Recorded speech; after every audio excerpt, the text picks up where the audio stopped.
Once upon a time, two friends are meeting on the internet the night before a 7 a.m. exam. I haven't slept in days and we have to get up early. What time is it? It's 9:30 and we have to leave at 6. I'm gonna need to turn all my screens off soon. She's going to find me and I'll never sleep tonight.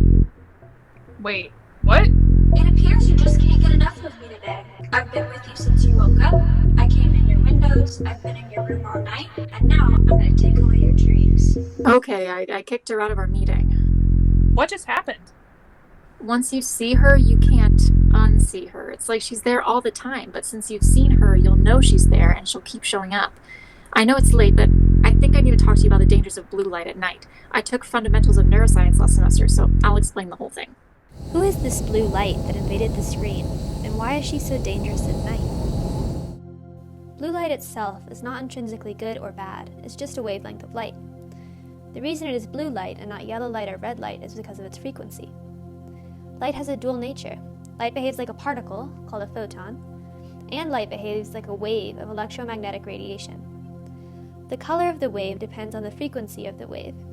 There is an entire spectrum of electromagnetic radiation that we cannot see. In fact, only a very small range of electromagnetic radiation is visible to the human eye, in a range of 400 to 700 nanometers. Higher energy wavelengths are shorter, and lower energy wavelengths are longer. Our eyes are most sensitive to blue light, as this is the light of the daytime sky that greets us every morning. However, this is also the dominant wavelength of light that comes from LED lights in almost every electronic device humans are exposed to every day. So you mean blue light in the day comes from the sky, but blue light at night comes from the computer screen and my phone? Yes, and it can ruin your sleep. It's like every time you see blue light at night, she's eating your dreams. How does that happen? Blue light greets you every morning. Light is sensed by 3 different kinds of cells in the retina. These cells are called photoreceptors. The 2 types of photoreceptors you are familiar with are rods and cones. In one retina, you have 92 million rods and 5 million cones. The colors you see in a morning sunrise are sensed by the cones. The way color works is when you see a blue flower, the flower is absorbing all of the light rays, except for the blue rays, which bounce off and enter your eye. The rods in your retina are what you use at night, and these are 1,000 times more sensitive to light than cones. Besides the rods and cones in your retina, you also have cells whose only function is to basically sense light and report it back to your brain. These cells are called intrinsically photosensitive retinal ganglion cells, or what we'll just call iPRGC cells for short. These cells respond to light because they contain a special photopigment called melanopsin. These cells were discovered when scientists who bred blind mice— no, not those blind mice. Yes, better. These blind mice were missing both rods and cones, yet they still responded to light in an area of the brain that triggered the brain's circadian rhythms. The part of the brain that receives the message that light has been detected is in the hypothalamus, in a region of the brain called the suprachiasmatic nucleus. The suprachiasmatic nucleus, or SCN for short, is like a clock in your brain that runs your circadian rhythms, what time you go to sleep and when you wake up. But research has shown that this clock in your brain affects your hormones, your mood, your metabolism, your immune system, and affects different organ systems of the body. And the iPRGC cells that talk to the clock in your brain are most sensitive to light in the frequency of 480 nanometers. That is the frequency of blue light. So I have a clock in my brain, and it responds to blue light that is coming from the sky during the day and from electronic devices all the time? Yes, the suprachiasmatic nucleus in the hypothalamus responding to intrinsically photosensitive retinal ganglion cells containing melanopsin. What was that about hormone problems? I don't need any hormone problems. And immune system problems? Organ system problems? The thing is that the clock in the brain can get thrown off when you're around too much blue light at night. The suprachiasmatic nucleus, SCN for short, in the hypothalamus is like the clock in the brain. This is the source of the body's circadian rhythms, one of which is the wake-sleep cycle. Anything that helps to entrain the body to the 24-hour day-night cycle is called a Zeitgeber, which in German translates to time giver. Zeitgeber is a term used in chronobiology, which is the study of circadian rhythms. The most influential Zeitgeber for humans is light, because it all began as an evolutionary response to the shifts in light.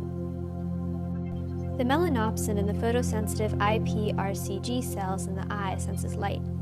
These photosensitive cells report to the SCN, and the SCN sends a signal which travels a twisty-turny pathway to the pineal gland, which controls melatonin production, and melatonin is only produced in the dark. So during the daytime, light from the sun blocks melatonin, telling our body to stay awake. Then, as darkness emerges in the night, melatonin production increases to allow for restful sleep. This regulates the circadian rhythms, allowing for our bodies to match the day-night cycle. However, the artificial light from our screens contains the same blue wavelength of light as that of the sun shining during the day. Using digital devices at night confuses our body's clocks, the circadian rhythms, and affects melatonin production. Research has shown that blue light's main neurological effect is to cause increased alertness. Using a smartphone at bedtime affects sleep quality and can cause insomnia and daytime fatigue. A study of young adults found that increasing bedtime smartphone use led to decreased cardiac autonomic nervous system activity upon waking. Our autonomic nervous systems, our sympathetic and parasympathetic nervous systems, all rely on the regulation of circadian rhythms to function properly. When melatonin release is impaired at night, it doesn't only affect your sleep. Melatonin also helps to regulate body temperature, helps the body to fight oxidative stress and inflammation, and helps strengthen the immune system. Besides melatonin, researchers are studying the effects of blue light on other hormones. For example, lengthy exposure to light at night has been shown to raise levels of cortisol, the stress hormone. So all of the super small stuff going on in our brains causes a blurring of day and night, which completely sends our body clocks into disarray. And this dysregulation of the clock is no small thing.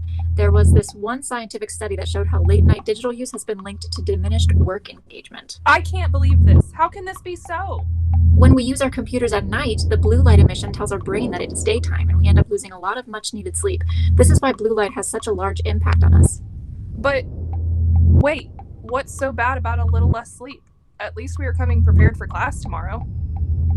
Well, it's not just a little less sleep. Less sleep that is also much less restful for our body adds up over time. We know how much sleep deprivation can impact our brain's ability to function. It can cause an array of health problems, including a weakened immune system, disrupted metabolism, and even cause a condition called computer vision syndrome. And it's no joke. Some of the symptoms are dry, strained eyes, blurred vision, headache, and back problems, to list a few. Yet so many people aren't even aware of it and often end up walking around suffering from the impacts of it. Not only can it seriously impact our health, sleep deprivation is also certainly not going to help improve our academic performance. Various studies support this, demonstrating that inadequate sleep increases the risk of academic failure and can even lower grade point averages. This can be attributed to a variety of factors. For one, sleep deprivation compromises our ability to learn and retain information. Furthermore, our ability to reason quickly and efficiently is completely compromised when we haven't gotten enough sleep. So anytime we cram for tests late at night using our computers, we are just getting in the way of our sleep and aren't actually learning much or better preparing ourselves at all. Not only do our brains just struggle to work normally, our mood can be severely impaired. Well, what's a bad mood got to do with this? Problem is, you see, it's all connected. I'm sure you know that on your bad days, it just takes the energy out of you. And not just that, like we said, it all adds up. Maybe one bad day won't hurt you, but what if every day becomes bad? Well, this is what's behind mental illness. Furthermore, we are forced to function on an amplified condition, and that just gets the bare minimum of results. So you can see how that tires the brain out, and this heightened form of functioning can cause an extreme emotional wear. Lack of sleep has been shown to increase rates of depression and lethargy. Also, because cortisol levels are increased, anxiety shoots through the roof. Mood disturbances can severely impact daily functioning for long periods of time and have been linked to academic disruption. Gosh, that list just seems to go on and on.